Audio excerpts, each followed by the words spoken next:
આધ્યાત્મિક મહાશક્તિમાં આજે આપણે વાત કરીશું અડદના કેટલાક ઉપાયો જે જીવનમાં ઘણું કરીને મંગલકારી સાબિત થઈ શકે છે.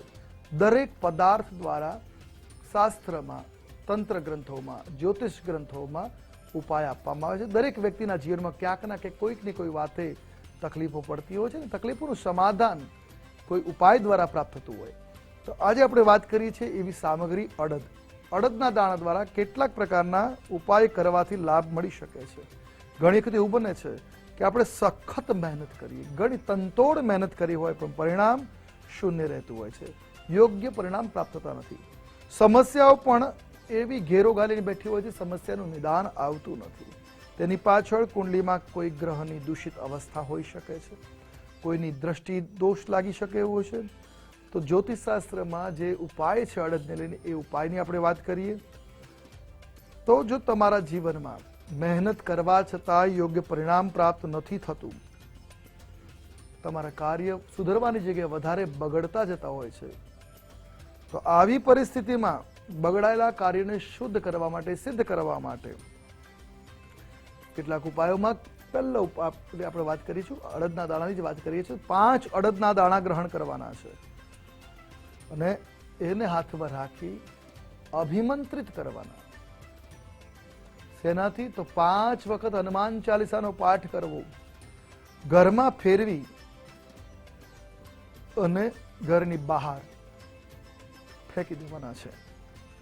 તેનાથી તમારા કામમાં આવતા અવરોધો દૂર થઈ જશે.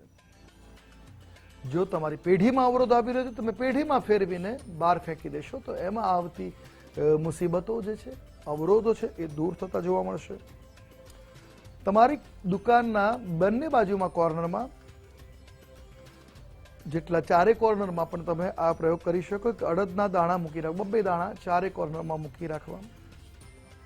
વ્યાપારમાં સફળતા મળી શકે. જો નવો વ્યાપાર શરૂ કરવા જઈ રહ્યા હો, તમારી દુકાનના ચારે કોર્નરમાં 2 દાણા અડદના મૂકી રાખવા. આમ કરવાથી તમને વ્યાપારમાં જલ્દીથી સફળતા મળશે. વ્યાપાર તમને કોઈ બાંધી દીધો લાગતો હોય તો 21 દાણા અડદના લેવાના છે. શનિવારના રાત્રે અભિમંત્રિત કરવાના છે.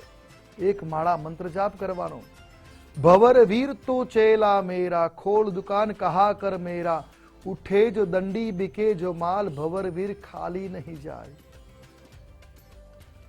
આ મંત્રથી અભિમંત્રિત કરી બીજા દિવસે સવારે એટલે રવિવારે પેઢી ખોલી પૂજા અર્ચન કરી દાણા વેરી દેવા દુકાનમાં અને દુકાનને વધાવી લેવી. સોમવારના દિવસે જ્યારે પેઢી ખોલીએ એ કચરો વાળી બધા દાણા બહાર જવા દેવા. આમ લગાતાર 21 રવિવાર કરવાથી વ્યાપાર બંધન દૂર થઈને વ્યાપાર સારી રીતે ચાલવા લાગશે. આ ઉપરાંત શનિવારે શનિ મંદિરમાં જઈ અડદના દાણા શનિ મહારાજના ચરણોમાં અર્પણ કરવાથી પણ લાભ મળે. શનિ મહારાજની ઉપર અડદ અને તેલ ચડાવવાનો લાભ છે.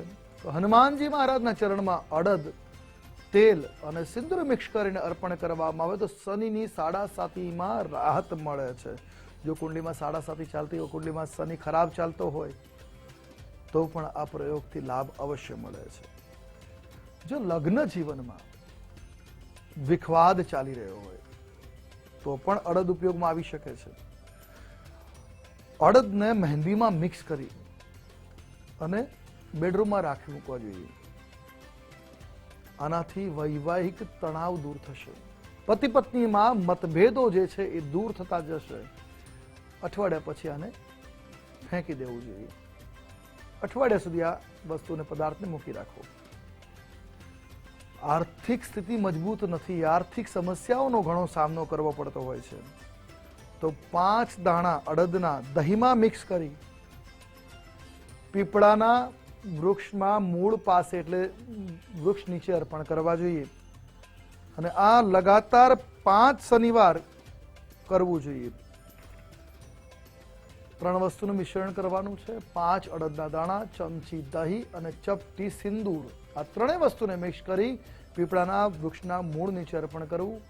પીપળાની 5 પ્રદક્ષિણા કરવી. 5 શનિવાર લગાતાર કરવું.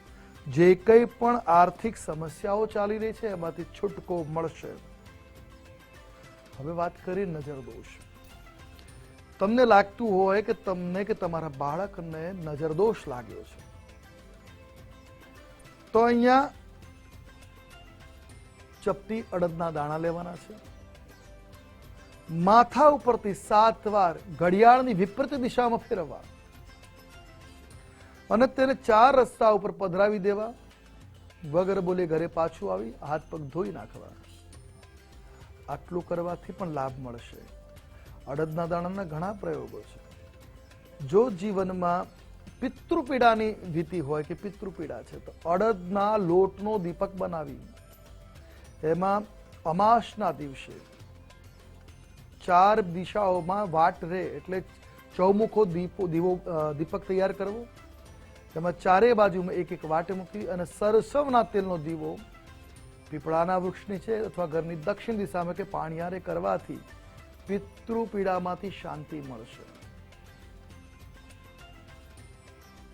તો જે વ્યક્તિની કુંડલીમાં શનિ ખરાબ છે, પિતૃપીડા છે અથવા કોઈ પણ પ્રકારની સમસ્યા હોય તો અડદના ઉપાય કરવાથી લાભ અવશ્ય મળશે. આપના જીવનમાં ચાલી રહેલા સંકટોમાંથી મુક્તિ આપશે અડદના દાણા. તો કાળા અડદના દાણા, અડદની દાળનો ઉપયોગ નથી કરવાનો, અડદના દાણા જે કાળા હોય એનો ઉપયોગ કરવાથી લાભ અવશ્ય મળશે.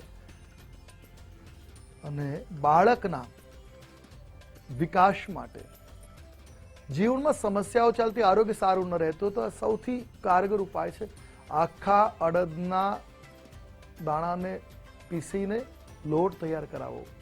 એ લોટના વડા બનાવી હનુમાનજી મહારાજને કોઈ પણ શનિવારે ધરવા જોઈએ. એમને પ્રસાદ તરીકે અર્પણ કરવા અને ત્યારબાદ એ પ્રસાદ લોકોમાં વિતરણ કરવું. આમ કરવાથી જે કંઈ પણ આરોગ્યની બાબતો બાળકોમાં ચાલી રહી હોય, સંકટો ચાલી, એમાંથી મુક્તિ નિશ્ચિત મળશે. આજે બસ આટલું જ. કાલે ફરી મળીશું નવા વિષય સાથે, નવી વાતો સાથે. કાલે મળીએ ત્યાં સુધી આપ મને અર્થાત આશુતોષ આચાર્યને રજા આપશો. મળીએ ત્યાં સુધી મારા જય ભવાની.